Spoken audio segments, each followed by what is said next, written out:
You've already heard some of my stories about having death cramps in middle and high school. Throwing up in school bathrooms, the school nurse rolling her eyes when I told her it was cramps even as I was passing out. Being so convinced that my body was the only one in the world that did this that I didn't talk to my friends about it at all. So maybe it's not that surprising that I am desperately curious about what current high school and middle school students are experiencing. Does their sex ed now include anything about period pain and the conditions that cause it? Has having the internet and social media changed how they talk to their friends about this at all? Are they now able to, look up their symptoms on WebMD and show it to their nurses in order to be taken seriously? And why does our education system have such a hard time teaching basic body literacy? What's happening to your body, we don't know, because we've never really studied the female. Say it's all in my head, but the research is quite spotty. No, we've never really studied the female body. I go to the doctor to get dismissed. Try losing weight, you're just anxious. That's fine, math's cool, I'm not pissed. Just wait 10 years for a diagnosis. Psychosomatic, you're so dramatic. Hysterical, emotional, hormonal, erratic. Heart disease, chronic fatigue, depression and anxiety. Do you have pain? No, you don't, because we've never really studied the female body. Welcome back to CRAMPED, the podcast where I try to find answers to my and other people's questions about their period pain. I'm your host, Kate Helen Downey. If you just found this podcast, you might want to go back and listen from the beginning of season 1. Then you'll get the whole story of my death cramps, my eventual diagnosis, and my eventual successful treatment, plus some of the history of women's healthcare and all the reasons why we've never really studied the female body, like the song says. And hey, just FYI, this is a completely independent podcast, which means I don't get paid. I'd love to get paid. I'd love to be able to do this full time and build this out to provide even more resources to even more crampers. You can directly support this work and literally pay my paycheck by going to patreon.com/cramped and signing up at any level. Even the free level helps me prove that people want this. Patreon members get full-length bonus episodes, ad-free episodes, and access to our Discord community that's full of other crampers sharing their own experiences, passing around information that's helped them. It's really nice in there. Now let's talk about period pain education in school. To my great relief, there are some schools where support actually exists for people who are getting their period. The support may not be coming from the official curriculum, and some members of the faculty may not even be happy that that support exists, but it exists. At Kingston High School in upstate New York, there is a group of students who have created the Period Power Club, a student club with one very supportive staff member advising. Their original goal was to get the school to provide the free period products that they were required by state law to provide, but weren't. Are you kidding? Period Power Club succeeded in getting those period products, but they didn't stop there. They put on a live show in their town called Period Power Stories, with students getting on stage and telling stories of ways periods had affected their lives. Period Power Club members had some help preparing for this show.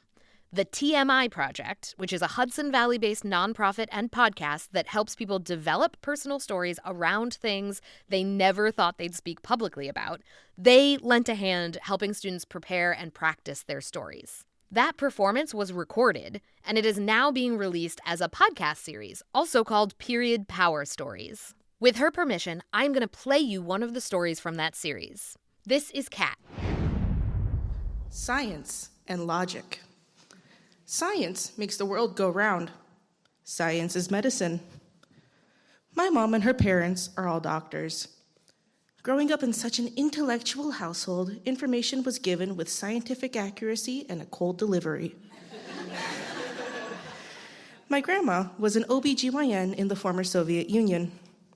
She would share her stories in sometimes graphic detail. It desensitized me. I don't care about blood, and I'm probably more medically qualified than most school nurses.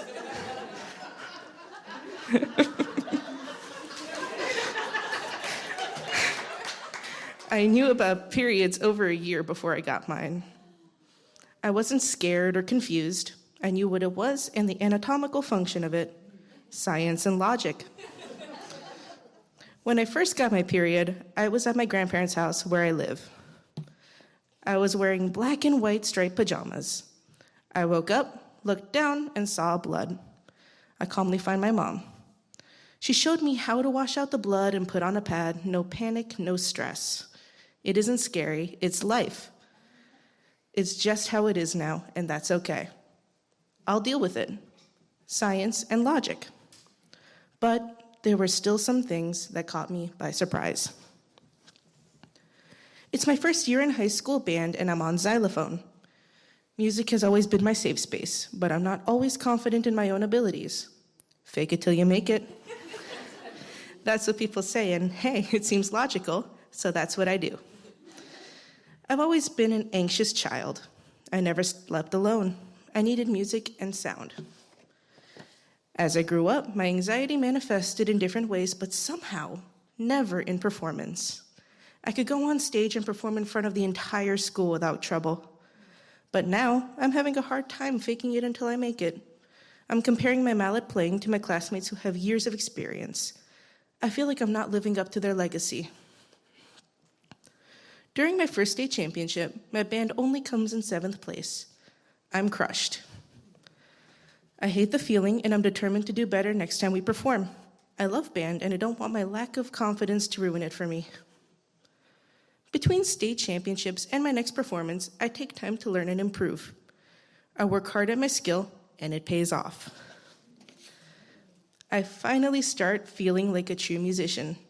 My skills only increase over the course of the year, and by the end of it, I'm at an all-state level, the highest you can achieve.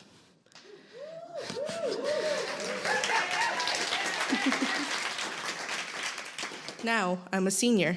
It's my final year in band. I've become a mentor. I care for the underclassmen and have become what we in band call their pit parent. I feel like I'm finally confident in my abilities. 4 days before my final state championships at Syracuse, however, it all comes crashing down. I'm sitting with my section in the band room preparing for the long weekend of performances ahead. My phone buzzes. I see that my best friend texted me. We end up getting into a huge fight. I do my best to carry on with the day and ignore the text, but I'm crushed. As the day goes on, my stomach really starts hurting. I go to the bathroom and see that my period has started almost an entire week early. The gravity of the situation starts to set in. That night, I cry myself to sleep. Even though the last thing I want to do is get out of bed, I force myself to go to school the next day. I have to be at practice for my bandmates. Championships are in 3 days, but all I can think about is how betrayed I feel. The bell rings, signaling the beginning of lunch. As I gather my things, I feel my pulse start to quicken and become deafening. I'm not okay. My anxiety is coming at me in full force. I stagger through the crowded hallway to get to the orchestra room. I always eat lunch in the orchestra room instead of the cafeteria. It's peaceful there, and now more than ever, I need that sense of peace. As my friends practice, I completely zone out. I can't stop thinking that if I weren't so stressed out, maybe I wouldn't have my period early. Something like this has never happened to me before. I have medications that regulate my menstrual cycle. Before now, I didn't know stress could cause periods to come early. It was jarring and scary. I'm so worried that getting my period early is going to ruin the entire experience of my last championship performance. I have an overwhelming urge to cry, but I can't let myself be vulnerable in front of my friends. I have my pit parent reputation to maintain. I'm a leader, a musician. Crying isn't metal, and I love metal. I can't hold it in anymore. I step outside the room and let a few tears fall. My stomach hurts. I can't tell if it's from cramps or anxiety. I can't stop thinking this is all my friend's fault. They ruined everything. After school, I have my band meeting where we do all of the yearly traditions that come before the championship, including the yearly talent show. I've been dreading the evening all day because I'm convinced with everything going on, I won't be able to be present and have a good time. All of my other bandmates help me to focus on having a good time, though. We play games and hang out and put on a killer talent show performance. With the support of my friends, I feel more prepared when I wake up on championship day. I board the bus, and to my surprise, the ride to championships is actually pretty great too. I enjoy spending time with all of my other friends. The next day, there are so many emotions. My friends keep my spirits up. We have a fantastic lunch where we ride the carousel together in the mall food court. And then, it's the moment I've been waiting for. Time for our final performance, and I kill it.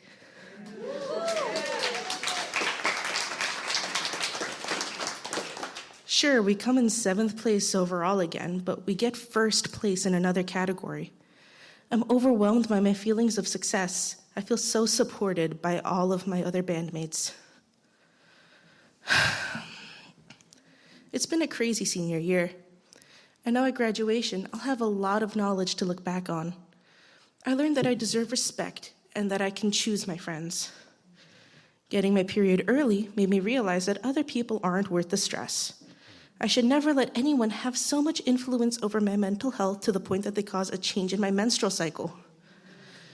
I also learned that my body responds to stress differently. People can get periods early or skip periods altogether because of stress. If I wasn't a part of Period Power Club where I was able to talk openly about my period without fear of being stigmatized, I don't know if all of these lessons would have been the ones I was willing to learn. Maybe, most important of all, I learned to listen to my body. It isn't all just science and logic. Our menstrual cycles and mental health are far more interconnected than I thought. Now, I know I'm graduating wiser, and while I might not be a pit parent anymore, I know I can help others realize their worth, like my band and Period Power Club helped me realize mine.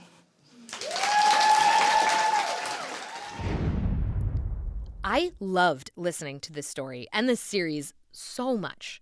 After spending so much time hyper-focused on the topic of period pain, it was a good reminder to me of how interwoven our periods and our period experiences are with all the other big events in our lives. That you can't, separate your period or your period pain from all the other things that are going on at the same time. I got to sit down with Kat, as well as with 2 of the people who helped make Period Power Stories possible.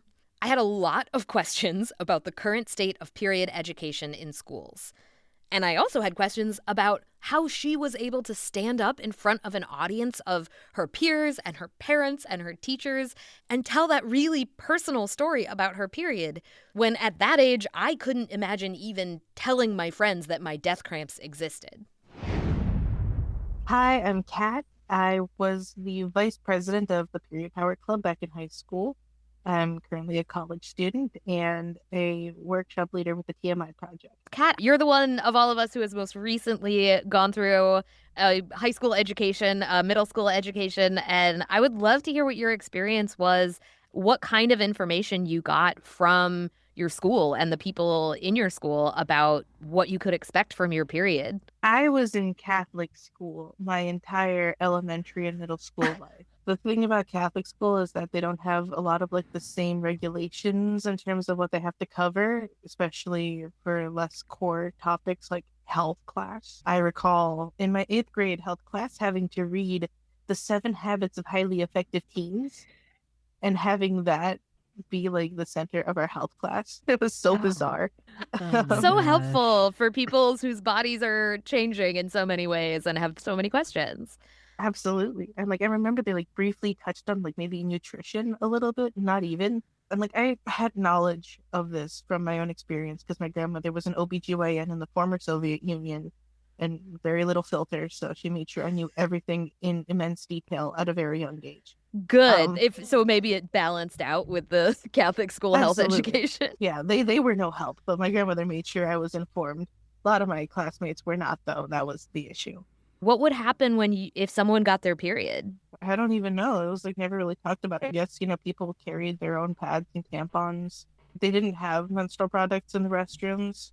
I don't even remember there being disposal baskets. I don't remember what I did. That's just something, I tuned out a lot of the stuff from that time, but I just remember they were no help at all. Everybody was just completely on their own, left to their own devices with knowledge, resources, everything. Pretty much. And I remember I got permission to carry ibuprofen on me, as needed for cramps and whatnot. because Yep. I had irregular periods and like really bad cramping a lot of the times. Wasn't so much in middle school, more so started happening in high school. But like my freshman year of high school was COVID. So I didn't have to Mm. go in for a couple months, and then it was like 2 days a week. So it was more manageable. But Yeah. they didn't have menstrual product dispensers up until Period Power Club, basically forced them to. Yeah. Well, we had a male principal, and he got removed. I think it was like early junior year. He tweeted a homophobic slur. It was this whole thing. So he was Wow. removed, and then she was the acting principal for a while. She basically stepped up, and like within 2 weeks of her being in power, got us the menstrual product dispensers. I'm sure there were also like so many other great changes that had needed to happen, but what's an immediate like experiential difference of Absolutely. who's in power of the budget here. Yeah. And then I remember my high school health class, sophomore year. They didn't really touch on menstruation, I don't think. We got to like make a replica of female anatomy using like foam blocks that interconnected to each other. Like the cylinder is your fallopian tube, and it goes from the Oh, ovaries to like the uterus. so they were just like regular foam blocks, like they Like weren't even literally like the not actual even. shape of the organs. Mm-mm. Nope. It was just like a big like cube was the uterus, and it just it was just a general idea. And then like they showed like different kinds of like birth control. I think they showed a couple different menstrual products, but they didn't really explain, what a period was, why it happened. So I'm sure a lot of people were still very confused. The guys did have Wow. to sit in on it though in high school, because it Oh, was a big good. part of the class. They got to play with blocks, Well, they were making replicas of male anatomy with the foam blocks. which is a little easier. Yeah, absolutely. I remember we brought in a cancer survivor. She had like cancer multiple times, different kinds. And so she was talking to us about early detection, checking Mm. specifically for breast and testicular cancer. And she brought in a bunch of silicone replicas of breasts and balls. Um, and so all the girls got to like check for lumps on the breast, and the guys had the testicles, and it was very, very unserious, as you would imagine a group of like 14-year-old boys with fake balls. Yeah, I can imagine. If there wasn't anything about menstruation, there definitely wasn't anything about period pain. Oh, absolutely not. You said you had pretty bad cramps in middle school, right? And did those continue into high school? Especially in high school. I mean, middle school, it was, I think relatively normal, if not a little bit worse than normal, but high school, they got bad. My period, sometimes it wouldn't come for like a month or two, and then it would come back with a fury. Sometimes I'd have to go to the nurse, and it'd be so bad I'd have to get picked up early from school, and I'd just spend the rest of the day laying in bed. I've been there. At least the nurses were pretty nice about it. Good. What kind of difference did you see once Period Power Club was established? What ways did it change the experience in high school? Well, we had access to menstrual products now, That's a big like one. more so than before. Yeah, that was a pretty big deal. A lot of people made fun of it because it's kind of like, oh, an unnecessary feminist organization. Why are you guys talking about it? This is so extra. You guys are doing too much. But like kind of more quietly, people became a bit more comfortable, I feel, around menstruation, especially not out in public and loud, but like with your friends, you're more willing to talk about it. Yeah. But also my senior year of high school, we got to do this presentation at Vassar. And as a trial run before we went to Vassar, we were teaching a bunch of the freshmen. So it was just like a bunch of freshmen sitting through a little TED talk on menstruation. I love And that. as a part of it, we made it interactive. We handed around the menstrual products that the school was providing, which weren't great. You could tear apart the tampon really easily. It's just, really questionable. Yeah. And there was an instance where a guy hands his friend a tampon, and once he realizes what he's holding, he freaks out and chucks it across the room like he's gonna catch a period. Like, it's not contagious, I promise you. I remember that. I remember in freshman year of high school, like my backpack tipping over and like I had a tampon in there and it fell out and all the guys like picked their feet up like it was a mouse. It's like it's in the wrapper. Yeah, that's something I never understood. Yeah, it's really cool to hear you say that people were, dicks about it. Like everybody's a dick in high school. They made fun of it a little bit and then it was just normalized. And Absolutely. you kind of like absorbed that ridicule a little bit. And then you got to kind of raise the bar of what gets talked about, what is normal. And that's so important and so huge because just raising the bar that much makes it possible for like people like me in high school to maybe be like, hey, wait a minute, like I get really bad cramps. Does anybody else get that? What is that? And that would have Absolutely. been life-changing for me at that age. That's so cool. We're going to take a quick break and we'll be right back. Cause we never really studied the female body. Welcome back to Cramped. I am so fascinated about what it is like today to go through middle school and high school, get your period, and what kind of support and education you get. I was in high school 20 years ago. That's terrifying. And while it's disappointing to see that in some ways, period pain education has stayed exactly the same, which is to say, pretty non-existent, there are reasons to hope. One reason is Tina. I'm Tina, the Tampon Lady, and I'm really known as Tina Diurna, or Miss Diurna if you're a student at Kingston High School. And what do you do at Kingston High School? I'm the transition coordinator, so I help kids transition out of the high school into career, whatever that looks like for them, whether it's college, career, or trade school, military. And then I also advise the Period Power Club. I'm especially interested in what you saw before you started Period Power Club, or before you helped the students start it, the status quo pre-Period Power Club. So pre-Period Power Club, we had done like a diaper drive once, and we received like thousands of diapers, and I really loved that idea. And so I was like, all right, well, what else do we need in the school? Because we have a clothing cabinet, we had deodorant, we also now have free food in our free store. And one of the biggest things that we continued to like lack was tampons and pads and like period products. And so I just wanted to have period products in our school. I take an intern from MSW programs, so like students who are studying to be a social worker. I was like, all right, this is your job. Figure out why we don't have it and solve the problem. And my intern found a bunch of documentation that was like, we're supposed to have this, like it's a state mandate. Oh, wow. Yeah. And so then she worked with the students, like found a group of students who was interested in creating this club.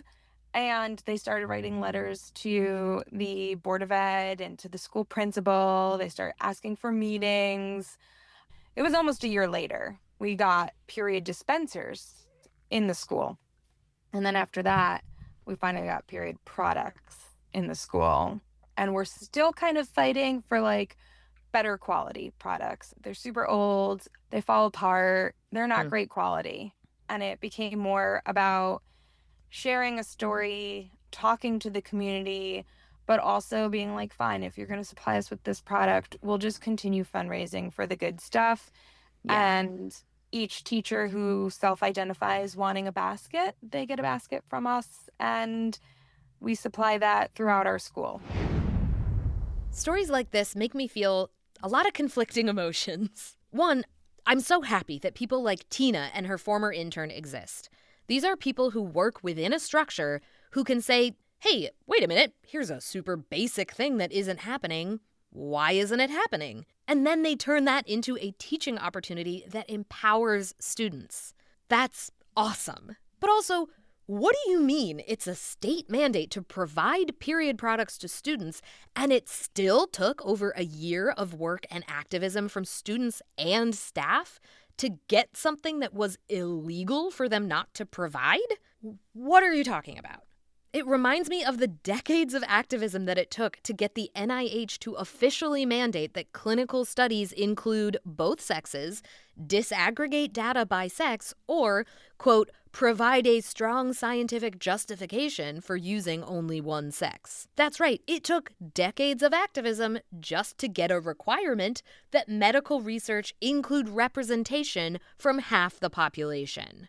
I think we can all agree that's dumb. And even now, women are still severely underrepresented in phase 1 clinical trials. Most studies don't provide disaggregated data by sex, even though they're supposed to, which means that even if women are included in the clinical study, we don't necessarily get a chance to look at the data separately and learn something about how something might be affecting women differently. And there's lots of studies that just don't abide by the NIH mandates. Okay, methodology rage out over. Joining our conversation is another person who made period power stories possible. I'll let him introduce himself. Hi, I'm Rain Grayson. My pronouns are he, him, and I am the organizational and programs manager at TMI Project. I directed the Period Power Stories podcast. Can you tell us what TMI Project is? TMI Project is a nonprofit organization that's been around for 15 years, based in the Hudson Valley. We help everyday unsung heroes tell the TMI parts of their story.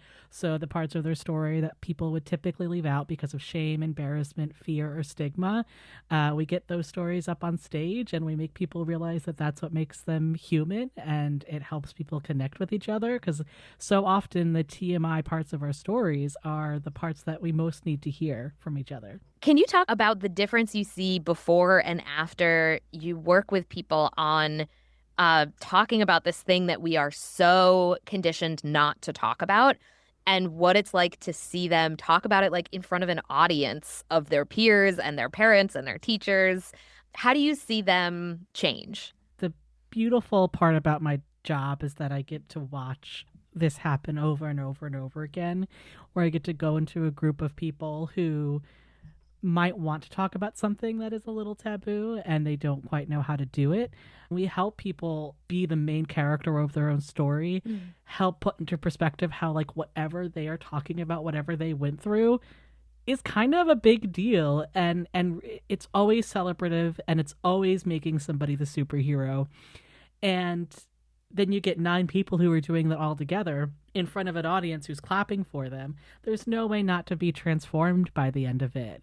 And it's not just the personal transformation. Storytelling is also such a powerful way to invoke activism that I think we all kind of know, but we don't know how.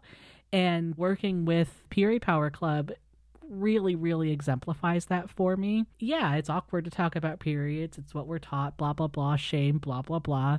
But it's so different when it's recounting a story that one of their peers said and talking about like the emotional effects of it, the effects on the other people in everybody's lives. Suddenly it's a human thing. It stops being this thing you can make excuses for, and it starts being like a person's story. And if somebody is coming to you and they're saying, I'm in pain and I need to be seen, that is received in such a different way sometimes than even in facts. And then when you pair that with facts, that's where the magic happens. I was really curious to talk to Tina and Rain, the other 2 people in the room who have gone about 20 years since their own middle or high school period education experiences. I wanted to know what they remember. I remember 5th grade and all the girls were in the gym and we had to watch on like a little black and white TV.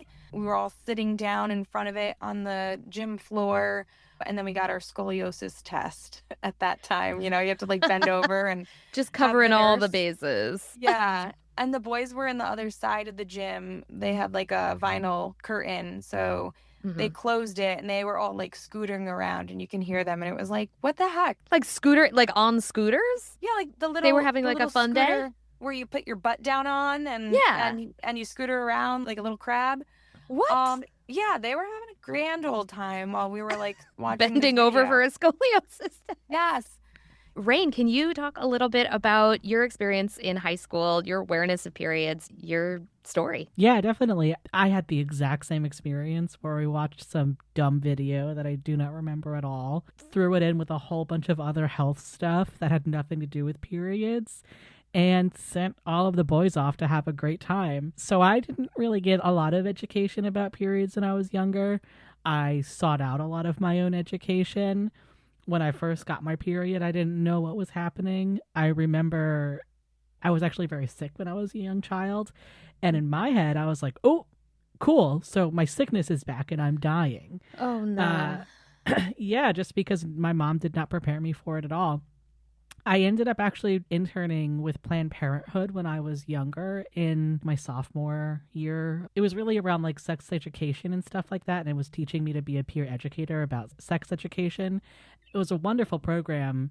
And I learned a lot more about periods there than I ever did anywhere else. Yeah. And then my relationship with periods got really complicated. You know, I am a trans man, so I have not gotten my period for a decade, but I remember it very clearly. I do not miss it. It was very complicated because I did not really want to talk about it even before I came out, because there was a lot of dysphoria around it, and I didn't certainly see other trans people talking about it, so I certainly didn't. There wasn't education, and there was a lot of fear when I first got my period, and the shame just kind of continued to follow me. Like, Tina, you always ask in so many different situations, like, have you ever had a bleed through? I was the king of bleed throughs. I got them all the time. Like, every single time. I remember it was such vivid detail because it is so, even after doing all of this work, there is still so much like shame I carry. So yeah, I didn't really get taught a lot, and it was complicated and tricky. The kids that we were talking to who are, you know, now turning 18, 19, they were talking about having the same experiences now, which boggles my mind. I have some young people in my life who are getting close to getting their periods and having to navigate their school's resources, or lack thereof. After 2 years of intense research and 22 years of pain and medical neglect, I feel like the only advice I have for them would be kind of a bummer. So I wanted to ask the most accomplished period activist in the room for her advice. Kat, there are a lot of people listening to this podcast who are going to have their period or already do, who are in schools that do not have this kind of support, these kinds of resources. What would you tell someone who wanted to have something like this in their school? How could they get this started from a student perspective? So getting started in making your own period power club isn't as hard as you might think. You just need a bunch of like-minded individuals who are willing to put in the time and the effort to make the change. You got to look at what your school currently needs. Like, do they have menstrual product dispensers? Are you in a state that has laws that mandate that? If not, you can write a petition, get people to sign it. You can advocate, request a meeting with your principal or with the school board even. Find people who share the same values as you, share the same goals as you, and start organizing. Find someone like Tina to advise you and help you through this, someone who also supports, you know, what you want to do. And you can always contact us. You can contact Period Power. Just if you want advice, there's period.org as well. They're a great organization. It's really just what your community needs in particular. You know, maybe you live in a high poverty area and people are struggling to afford menstrual products. So maybe hosting menstrual product drives would be the way to go. Or maybe your school doesn't have the menstrual products, but legally they're required to, like if they're in the state of New York. Any public school in the state of New York, all the way up till SUNY and CUNY, are legally required to have menstrual product dispensers. So that is something to bring to the attention of the school board. And, you know, I'm not going to say threaten, but inform them of the legal ramifications of not do what you complying gotta with the do. law. Yeah. Exactly.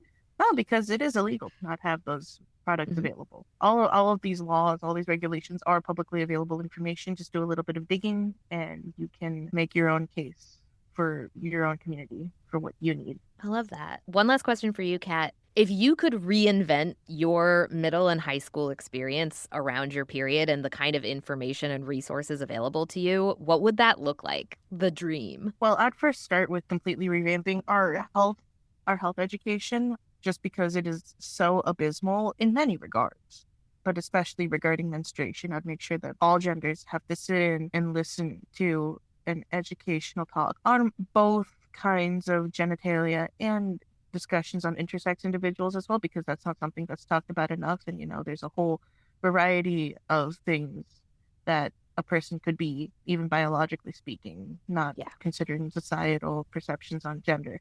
So when you make sure everybody is informed and educated, that is the first step for progress. Women should know how penises and testes work, and men should learn about uteruses.